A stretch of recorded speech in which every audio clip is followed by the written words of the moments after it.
വിശുദ്ധ വാരം ബുധൻ. തിരുവചനം. വൈകുന്നേരമായപ്പോൾ അവൻ 12 ശിഷ്യന്മാരോടുകൂടി ഭക്ഷണത്തിനിരുന്നു. ഭക്ഷിച്ചുകൊണ്ടിരുന്നപ്പോൾ അവൻ പറഞ്ഞു, സത്യമായി ഞാൻ നിങ്ങളോട് പറയുന്നു, നിങ്ങളിൽ ഒരുവൻ എന്നെ ഒറ്റുകൊടുക്കും. മത്തായിയുടെ സുവിശേഷം 26-ാം അധ്യായം 20-21 തിരുവചനങ്ങൾ.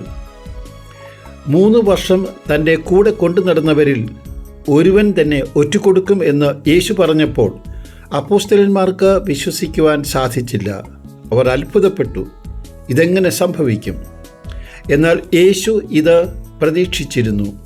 യോഹന്നാന്റെ സുവിശേഷം 12-ാം അധ്യായം 6-ാം തിരുവചനത്തിൽ നാം വായിക്കുന്നു, അവനൊരു കള്ളനായിരുന്നു, പണസഞ്ചി അവൻ്റെ കയ്യിലായിരുന്നു, അതിൽ വീഴുന്നതിൽ നിന്ന് അവൻ എടുത്തിരുന്നു. സ്വാഭാവികമായും ആദ്യം ചെറിയ തുകകളും പിന്നെ വലിയ തുകകളും മോഷ്ടിച്ച് അവനത് ശീലമാക്കി. അവൻ്റെ ഹൃദയം കഠിനമായി, അവനറിയാതെ അവൻ്റെ ഹൃദയം ഇരുട്ടിൽ അമർന്നു. യൂദാസേ, ചുംബനം കൊണ്ടാണോ നീ മനുഷ്യപുത്രനെ ഒറ്റുകൊടുക്കുന്നത് എന്ന ചോദ്യത്തിന് അവൻ്റെ ഹൃദയത്തിൽ ചലനം സൃഷ്ടിക്കുവാൻ സാധിച്ചില്ല.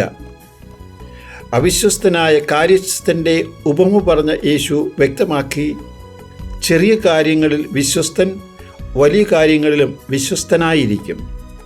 ചെറിയ കാര്യങ്ങളിൽ അവിശ്വസ്തൻ വലിയ കാര്യങ്ങളിലും അവിശ്വസ്തനായിരിക്കും.